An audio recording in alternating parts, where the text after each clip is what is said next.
Olá! Antes de iniciar, antes mesmo de me apresentar, eu gostaria de agradecer ao IPAI pelo convite.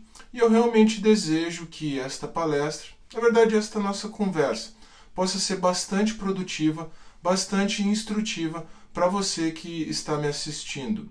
O título desta nossa palestra, desta nossa conversa, é Educação Domiciliar, seus objetivos e práticas. E agora, então, permita-me me apresentar.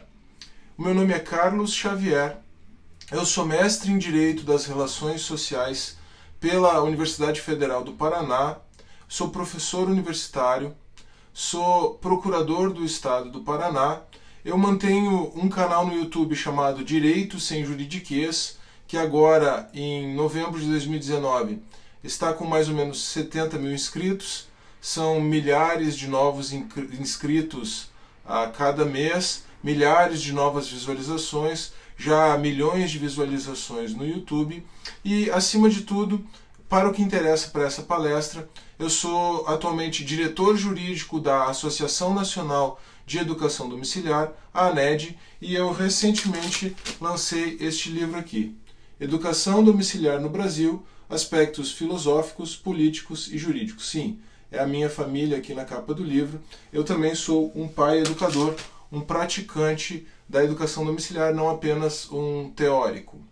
Bom, para ir direto ao que interessa, o tema é muito vasto, teria muita coisa para tratar sobre isso, e tem ainda a questão jurídica que envolve a educação domiciliar, mas como não é o objetivo da nossa palestra aqui, dessa nossa conversa, tratar sobre isso, eu preciso apenas dar uma pincelada nesse aspecto para contextualizar. Como uma questão preliminar, introduzindo nosso assunto, eu gostaria de tratar de alguns aspectos que nós podemos chamar de aspectos sociológicos da educação domiciliar no Brasil. Primeiro, nós precisamos entender que se trata de uma situação consolidada. Trata-se de um fato, já é uma realidade social. Existe, sim, uma luta das famílias, da Associação Nacional de Educação Domiciliar, da ANED, pelo reconhecimento desse direito, mas não se está lutando pelo reconhecimento de um direito futuro, pelo reconhecimento da educação domiciliar, pelo reconhecimento da educação domiciliar numa lei, para que no futuro essas famílias, essas pessoas possam praticar a educação domiciliar. Não, pelo contrário. Já se tem essa realidade consolidada. Nós temos cerca de 10 mil famílias e 20 mil crianças, 20 mil crianças e adolescentes, essa é a estimativa para esse ano de 2020, e algumas dessas famílias têm sofrido perseguição do Estado por conta da ausência de legislação específica sobre a educação domiciliar no Brasil. Esse é um problema da nossa formação jurídica, da nossa tradição jurídica, tem questões ideológicas envolvidas aí também, eu não vou entrar nesses pormenores. O que acontece é que essa decisão pela educação domiciliar é uma decisão irredutível dos pais. Uma família ou outra, em razão de uma situação judicial, de um problema judicial, pode até ser que matricule novamente, que os pais matriculem novamente seus filhos na escola. Mas, no geral, se você considerar o movimento da educação domiciliar como um todo, essa é uma decisão irredutível dos pais. Os pais vão levar essa sua prática, essa sua decisão, até onde eles entenderem que são capazes, até onde as circunstâncias da vida permitirem, e eles não vão simplesmente matricular os seus filhos de volta na escola porque essa ou aquela pessoa, ou até mesmo porque o Estado entende que eles devam fazer isso. Mas realmente nós temos uma batalha no campo jurídico e uma batalha no campo político. A batalha no campo jurídico diz respeito à decisão no STF, está relacionada à decisão do STF no recurso extraordinário 888.815, foi julgado no ano passado, o acórdão foi publicado este ano, que disse que a educação domiciliar ela não é incompatível com a Constituição, ou seja, ela é amparada pela Constituição, mas ela precisa de lei. E aí, então, começaram algumas famílias ou retomaram, processos contra algumas famílias foram retomados ou foram iniciados, e começou essa batalha no campo político pelo reconhecimento legislativo. Mas é importante dizer, há uma tese jurídica bastante robusta em defesa das famílias educadoras. Eu trato disso no meu livro.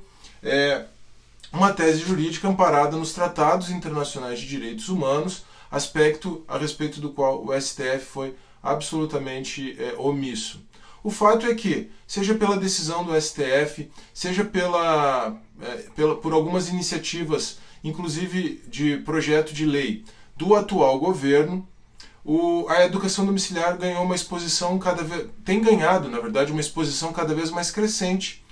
As famílias também têm se exposto, as famílias têm participado desse debate público, dessa batalha política, vamos dizer assim, e isso tem feito com que a educação domiciliar ganhe uma exposição cada vez maior, e isso tem também permitido uma conscientização maior das pessoas, o que talvez seja o aspecto mais importante.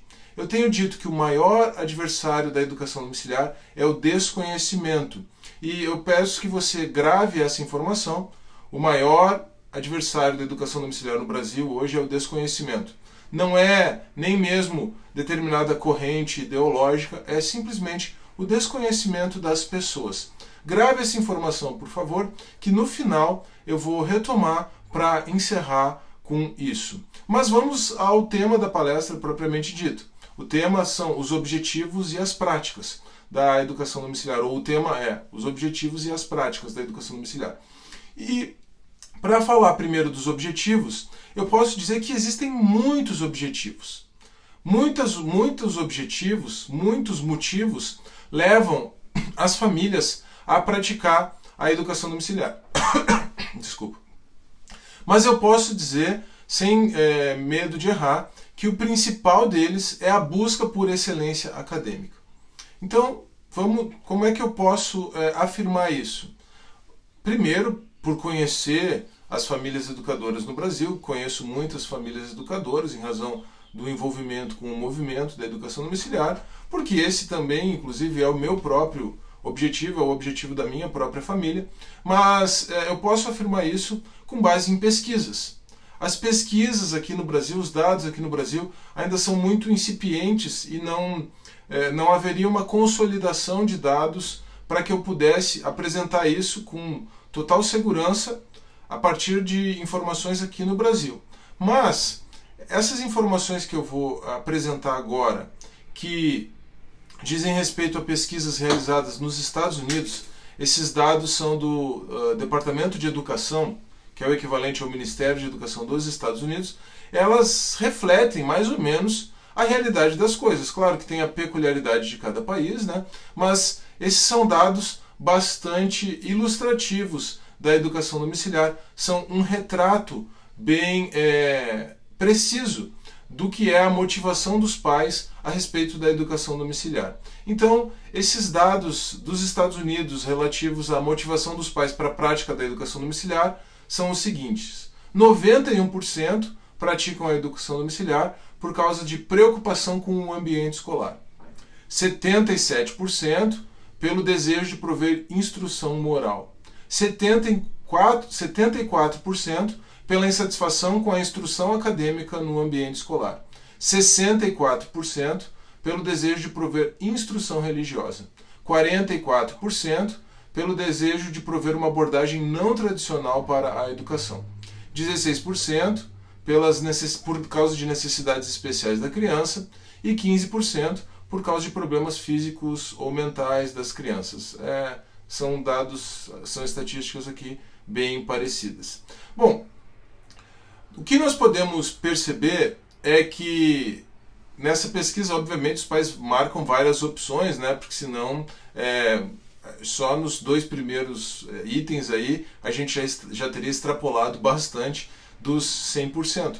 Mas o que você pode notar é que, como eles marcam várias opções, existe uma sobreposição dessas informações. Agora, se nós combinarmos os fatores, a busca por excelência acadêmica, aliada ao exercício de um protagonismo dos pais sobre a formação do filho, abrange entre 74% a 91% dos pais. Bom, no caso da minha família, eu posso dizer com toda certeza que foi a busca por excelência acadêmica o motivo que nos levou à prática da educação domiciliar. Veja que há outros aspectos, como o desejo de uma abordagem não tradicional para a educação, 44%, quer dizer, quase metade das famílias educadoras tem esse objetivo.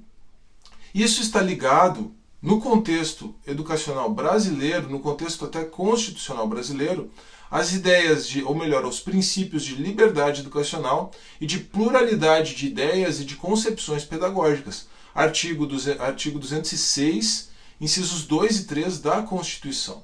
E esse desejo dos pais, quer dizer, todas essas opções, se você for perceber, elas tratam do protagonismo que os pais desejam exercer.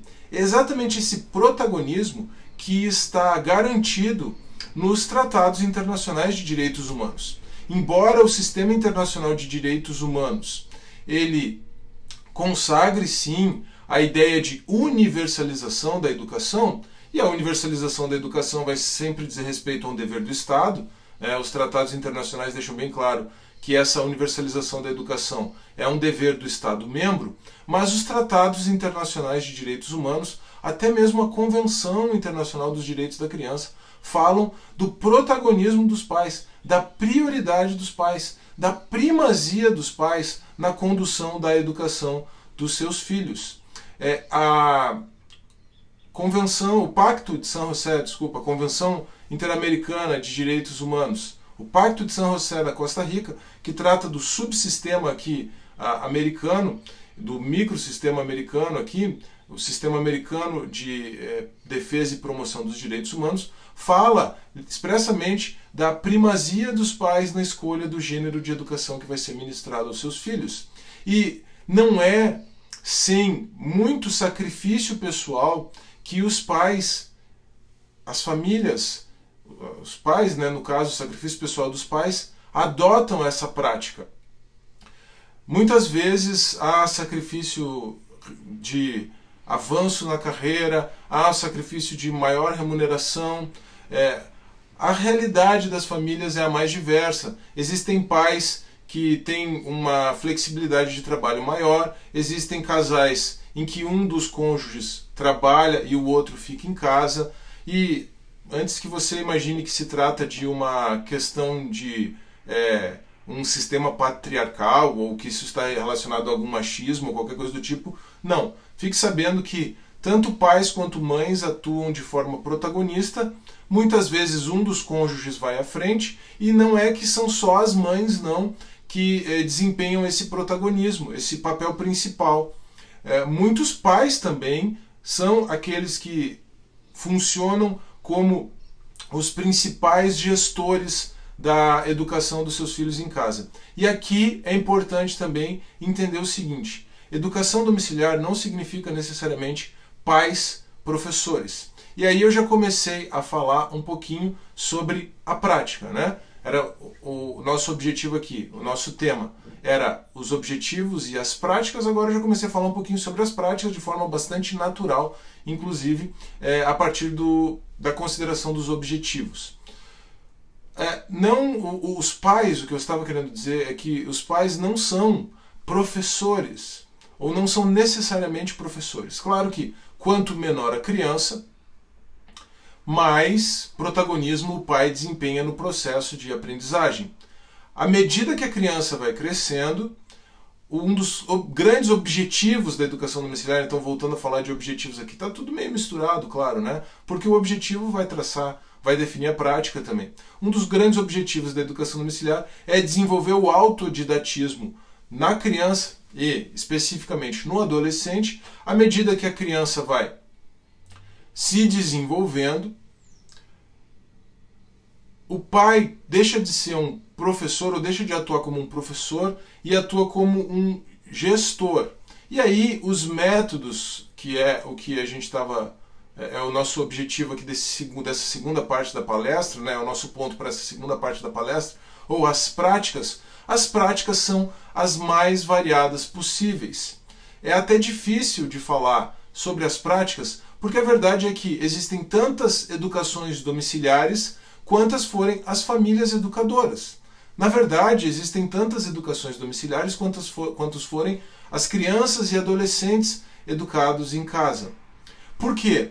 Porque a educação domiciliar, o objetivo dela, e isso vai definir a prática, o objetivo dela é fornecer um método individualizado e personalizado para a instrução, para o ensino, para a educação daquela criança e daquele adolescente. Aqui nesse ponto eu posso recomendar um livro que trata muito disso, na verdade trata da questão da própria filosofia da educação.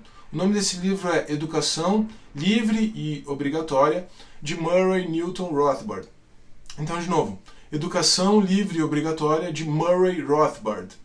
O argumento do Rothbard é o seguinte: cada indivíduo é um autodidata em potencial.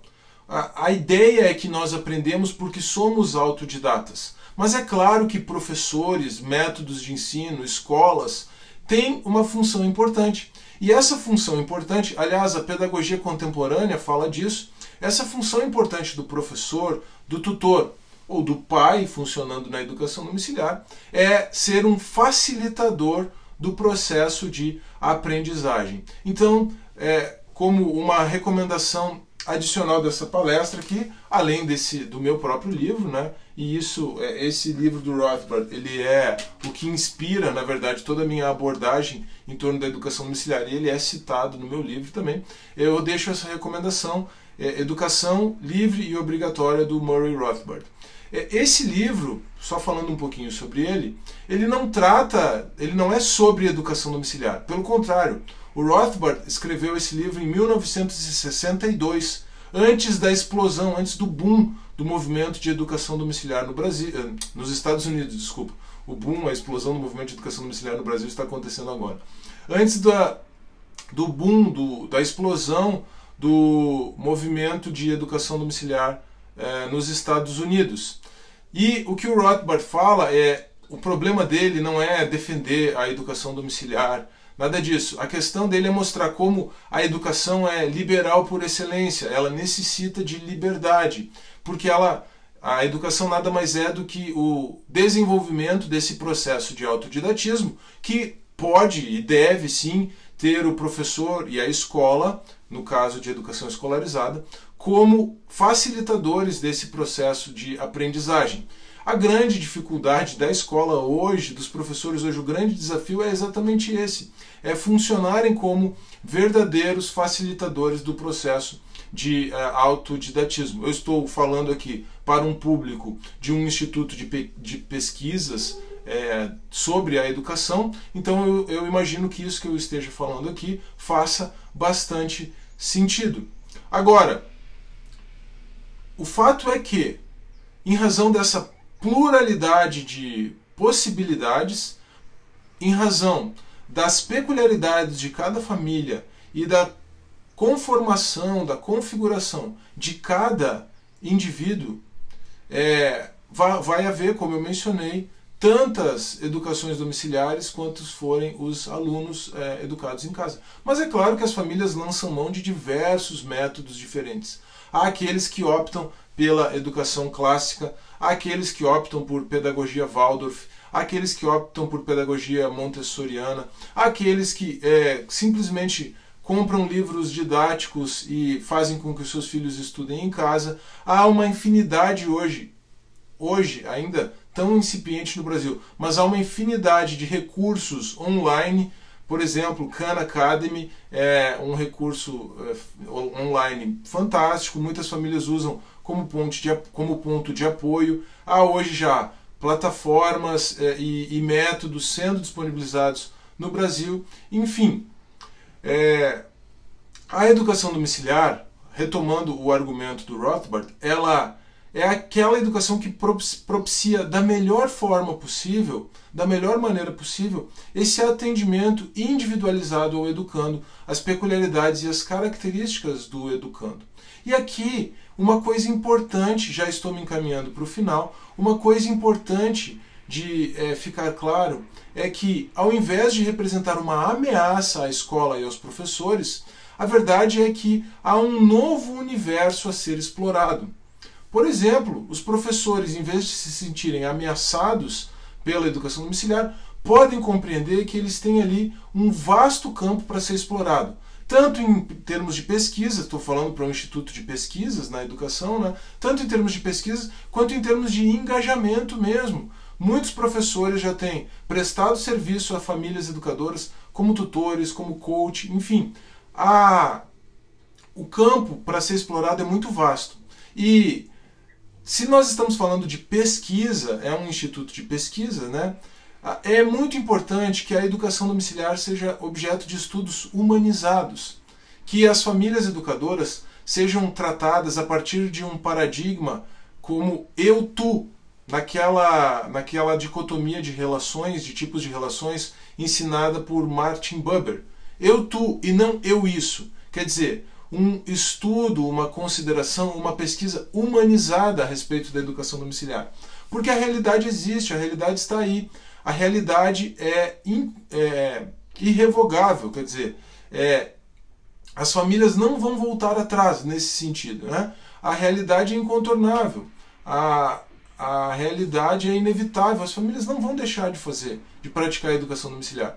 Talvez você tenha se preocupado, eu não falei sobre isso, né? Mas como fica a certificação dessas crianças, desses adolescentes? A certificação vai ser dada hoje no Brasil, com 15 anos, com a aprovação no Enseja do ensino fundamental e com 18 anos com a aprovação do Enseja no ensino médio.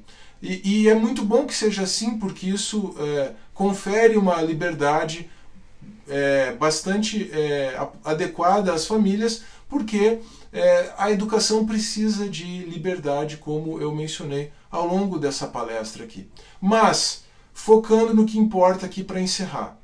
É importante que a educação domiciliar e as famílias educadoras, então, sejam objeto de pesquisas humanizadas, do tipo eu-tu, uma abordagem do tipo eu-tu, e não uma pesquisa fria e objetiva, racionalista, do tipo eu-isso. Para isso, é necessário que haja um ambiente de confiança, de conscientização e não de hostilidade. Então, como nós estamos aqui num ambiente de um instituto de pesquisas, eu encerro essa palestra com um convite à reflexão e à cooperação.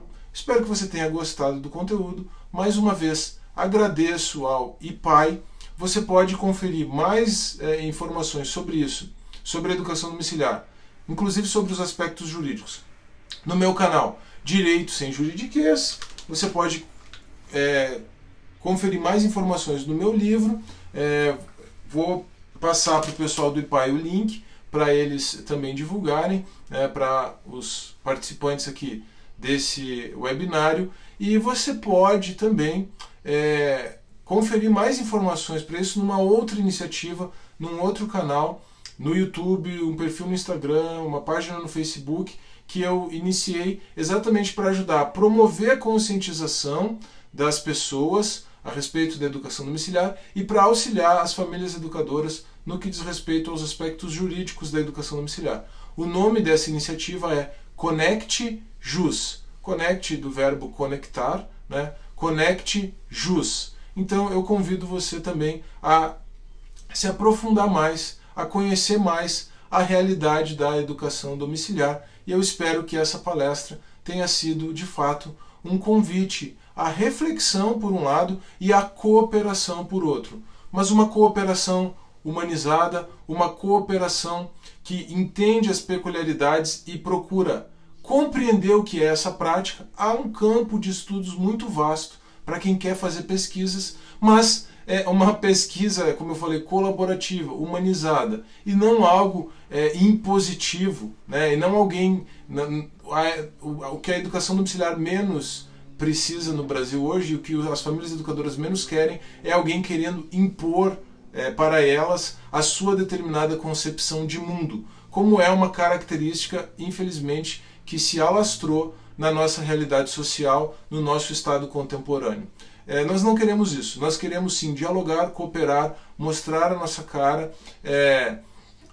Inclusive, seria muito bom que a educação domiciliar fosse objeto de maiores pesquisas no Brasil, mas o que hoje dificulta isso é a situação de relativa insegurança jurídica que as famílias educadoras vivem no país. Então, mais uma vez agradecendo pelo convite, instigando, convidando você à reflexão e à cooperação com as famílias educadoras brasileiras, eu encerro essa palestra por aqui.